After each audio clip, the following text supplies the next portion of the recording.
Mayong hapon, Negros. Ini ang Digicast Negros X. Ana pulo ka mga nagapanguna nga balita sa isa sang Negros ang amon igadulong sa inyo. Update niyo kami via Facebook, YouTube, kag sa Kika Channel 11. Kag mabatian naman kami sa radio station nga FM Bacolod 91.1. Kag yari na ang top 10 nga mga balita sa Negros subong adlaw. Bangkay sa napatay nga OFW sa Israel, maabot sa Negros Occidental sa Domingo nga adlaw. 4,500 lang sarang maakomodar sa Paglam Sports Complex sa Domingo para sa Arena Dance Competition sa Mascara Festival. Road closure ipatuman sa Sabado para sa Electric Mascara. 33 anyos ka tricycle driver patay sa pagpaniro sa Bacolod City. Kag sa Good Vibes, Sunflower Plantation sa Bago City sa tripping ni Roming, kag student government nagbulig sa kampanya kontra single-use plastic naman sa Baganihan. Inatanan sa Digicast Negros X. Sa number 10,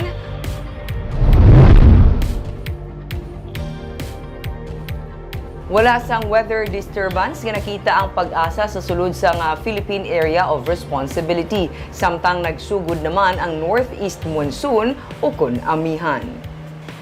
Gani maayo man ini nga balita para sa mga may kiosko sa Mascara Festival sites. Base sa weather update sang pag-asa, wala sila sang may na-monitor nga kung anuman nga weather disturbance sa sulod sang Philippine Area of Responsibility. Mapaabot ang mainit nga panahon sa isla sang Negros. Kung may pagtupa gidman sang ulan, ini ang dala lamang sang localized thunderstorms kag magalawig lamang sang isa tubtub duha ka oras. Samtang ginanunsyo na sang pag-asa ang opisyal nga pagsulod sang northeast monsoon o kun ang amihan. Ini ang matugnaw nga dapya sang hangin. Pero bangod sa nagapadayon nga El Nino phenomenon, mangin malaka ang pag-ulan nga mahimo magresulta sa pagbagtik sang duta. Sarang man ini makaapekto sa pila ka mga sektor kasubong sang resources sa tubig, agrikultura, enerhiya, ikaayong lawas, kag public safety.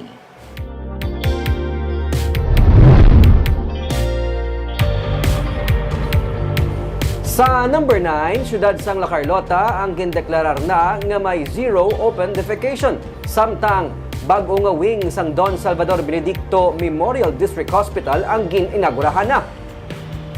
Ang pagkilala sa zero open defecation ang ginhatag sa Department of Health kag probinsya sang Negros Occidental. Upod man diri ang 100,000 pesos nga cash incentive sunod kay Negros Occidental Governor Eugenio Jose Lacson. Isa ka significant nga bagay ang paglabot sang zero open defecation nga estado bangod paagi sini mapasiguro ang pag-angkon sang matinlo nga tubig. Hindi manigar sunod kay Lacson nga ang pagpamuhin sa mga pumuluyo. Labi nang yadtong wala sa mga banyo ang masamigi na patuman sa mga kampo o konsuba nga isaman sa mga rason na nagakontaminate ang tubig nga nagaapekto sa ikayong lawas. Sarang masunod ang iban nga LGU ang model sa La Carlota sunod kay Lacson. Ang banwa sang San Enrique ang masunod nga target para sa zero open defecation. Samtang gininaugurahan man ang bago nga wing sa Don Salvador Benedicto District Hospital sa siyudad Caina. Sunod kay La Carlota City Mayor Rex Halanduon, 4.8 million pesos ang gindonate sang siyudad para sa 5 ka mga pribado nga kwarto nga sarang magamit sa mga pumuluyo lamang sang La Carlota. Sunod kay Dr. Girly Pinongan, ang pamuno sang Hospital Operations Department, bangod sang kakulang sa mga hospital rooms, ginahaylogin man nila ang mga LGU kung sa diin napahamtang ang ospital sang probinsya nga maghatag para man may mga magamit ang ila constituents. It took us almost mga Mayor Jackie, pasang unang nasugod, mutambal ko na, behavioral changes, kag adequate nga funding support. So it took us mga 7-9 years siguro. So lawig-lawig kay ang behavioral change sa tao, like it. Ang funding wala problema, kahit may ara probinsya, may ara hatag, may ara DOH, may ara local. No? Ang kuan ang pag-ano sa tao, nga halos tanan imo bala ila pasillas po imo pa obrahon. We are now improving the health situation, of all Negrenses. That's why it's very significant that La Carlota City has been declared zero open defecation because actually they have been ahead. They've been doing this every year and they've already reached the qualification to be declared as a zero open defecation.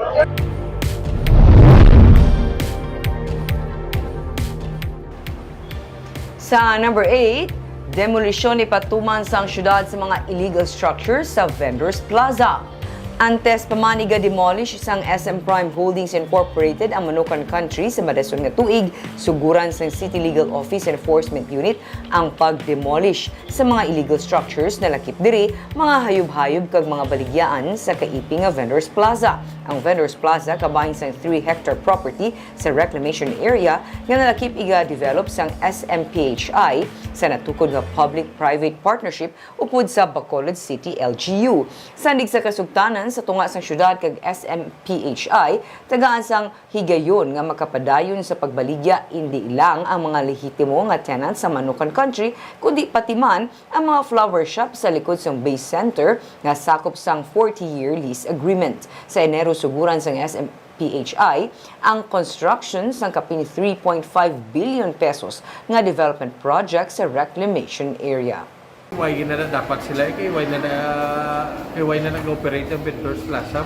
Part po so why na may kay why di damo nag-restart na amo mo pala dapat man din Wala kang plano ng demolish ka? i-demolish siya kasi. Sa SM na. Okay, SM na bilog. Tapos ang damanay. Oh. Sa number 7,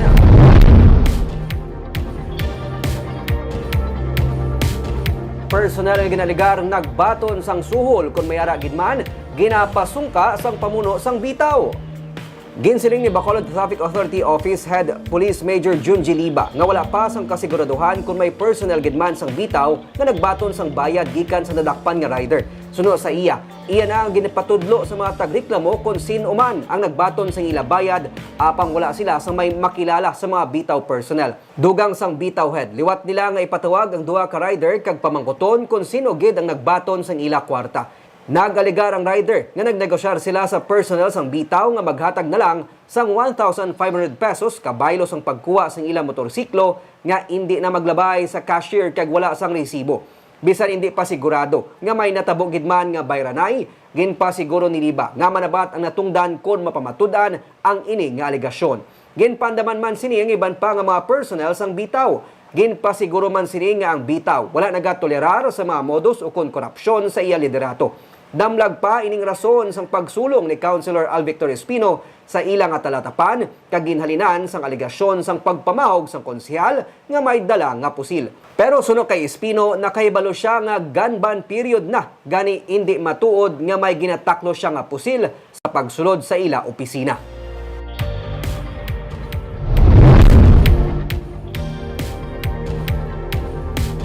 Sa number 6, 33 anyos nga tricycle driver nga nagakatulog gintiro patay.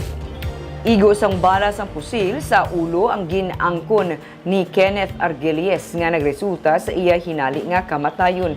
Nagwa sa pagpangusisa sa Police Station 1 sa syudad sa Bacolod nga nagakatulog sa iya ginamaneho nga tricycle si Argelies sang ginluthang sang wala makilalaan nga gunman sa Barangay 16 kaina sang kaagahon. Sa vulcanizing shop nagatrabaho ang biktima kag naga-sideline man biyahe sang tricycle. Ginausisa pa sang kapulisan kung may kaangtanan sa illegal nga droga ang motibo sa krimen. Bangod sa nigman sa himata sang biktima, siyang madugay na nga nagagamit sang illegal nga droga. Nagwa man sa records sang kapulisan nga nadakpa na anay sa buy-bust operation ng biktima nga nakaagi man priso sa sulod sang isa ka tuig.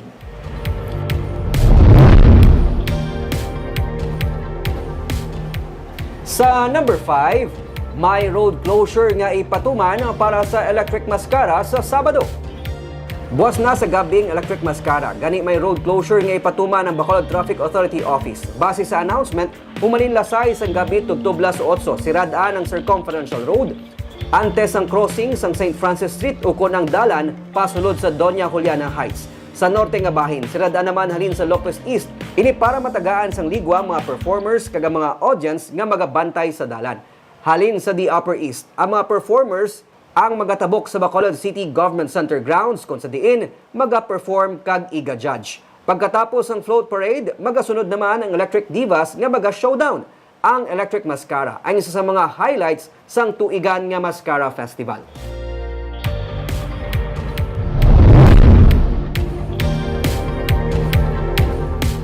Sa number 4, First Lady Liza Marcos nag-apat ka mga senadora magatambong sa masquerade ball. 5 naman ka mga estudyante magabenepisyo sa mga fundraising event. Magabaton sang 100,000 pesos nga scholarship grant ang 5 ka mga ginakabig Super City Scholars halin sa mga sectoral group nga napili mangin benepisyaryo sa Masquerade Ball 2023. Ang fundraising event sa Bacolod de Yuhum Foundation Incorporated sa Sugarland Hotel ang pagatambungan ni First Lady Liza Marcos. Yaraman Sanday Senator Francis Tolentino, Cynthia Villar, Lito Lapid, kag Risa Ontiveros. Kay nasang aga, ginpangunahan man ni Ontiveros ang pag-turnover sang 5 million pesos nga daycare center project upod sa Rotary Club of Metro Bacolod kag Manila Bay sa Barangay 1 sa Bacolod City.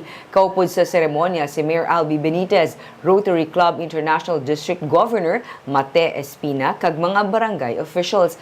Bilang pagpasalamat, isa ka pagpasundayag ang halad sa mga daycare students para sa ila.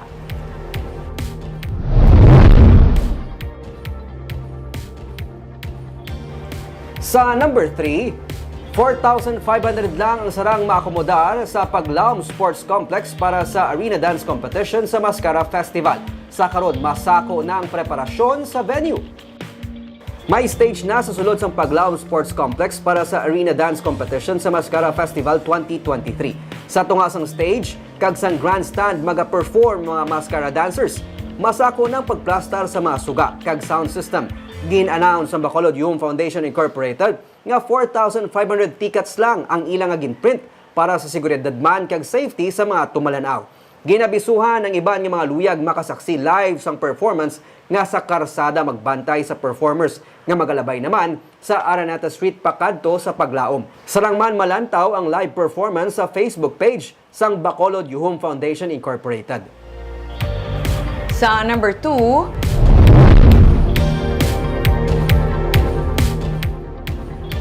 sa ikaduha nga adlaw sang kampanya para sa barangay kag SK Elections, Commission on Elections ang nagpatigayon sang Operation Baklas.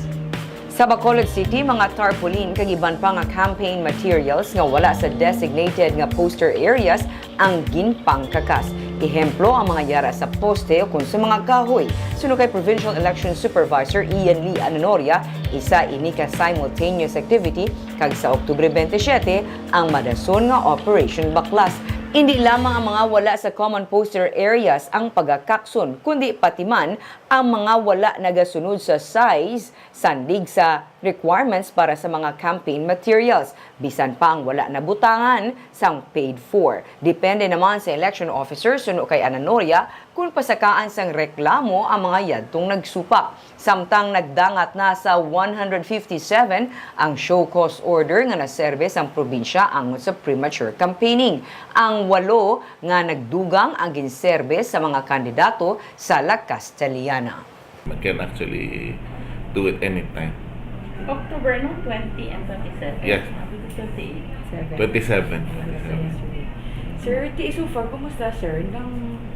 Ang mga initial inspection? Initial nga reports, I have instructed my election officers nga sa mga highway, mga public places, ang unahon, especially mga trees, mga poste, mga waiting shed. Kag sa numero 1 sa mga balita sa Negros subong adlaw.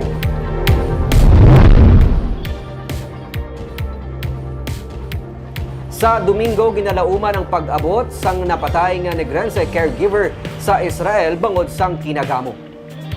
Suno kay Negros Occidental Governor Eugenio C. Lacson, ginpahibalo siya sang Regional Director sang Overseas Workers Welfare Administration nga si Riza Moldes nga sa Domingo na nakaschedule ang pag-abot sang bangkay ni Loretta Alacre. Kung anuman nga oras suno kay Lacson, wala pa ini mapatod as of press time. Suno sa Migrant Resource Center sa probinsya, magahalin ang bangkay ni Alacre sa Tel Aviv subong nga adlaw kag ginapaabot buwas sa Manila. Damlag pa nagbulig ng syudad sang Cadiz City sa paghanda sang lugar kung sa diin ihaya si Alacre nga taga Sitio Camayan, Barangay Cadiz Viejo.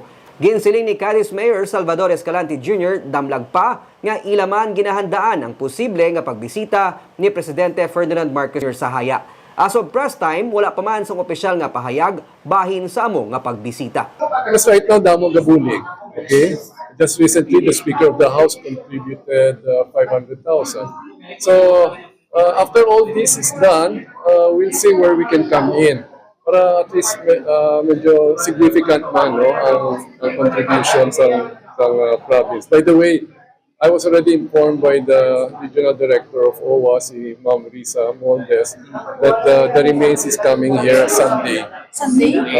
And yes, and so as to the time to be announced.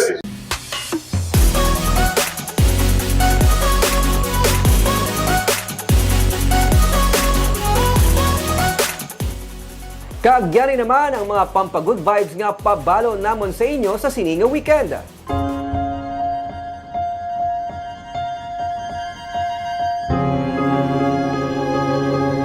Sa Sininga Farm sa Bago City, makita ang 5,000 ka mga puno sang sunflower kag ang ginatawag nga autumn flowers sang Japan nga cosmos.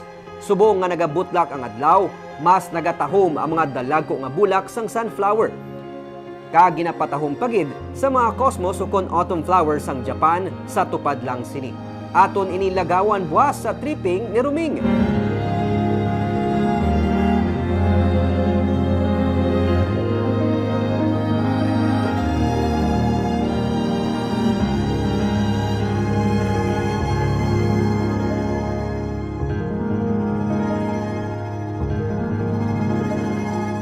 Kag sa baganihan, ato naman kilalahon ang student government sang Bacolod City National High School nga nagabulig sa pagpabasog sang kampanya kontra sa single-use plastic.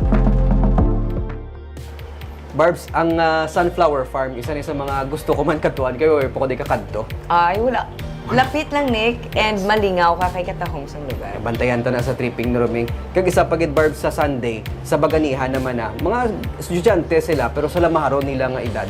Pinapakita nila ya ang may ikasarang sila, especially sa kampanya kontra sa single-use plastic. Bantayan naman na naton sa Sunday. Kagamuyad to mga balita sa Negros, subong adlaw. Kay man sa panahon karon importante nga may ihibalo ka sa nagakatabo sa imo nga palibot. Pero dapat balanse, kag insakto ang mga impormasyon. Parehan kami nga magapangalagad sa Negros Ano. Ako si Barbara Mijares. Kag ako naman si Nico Delfin. Happy weekend!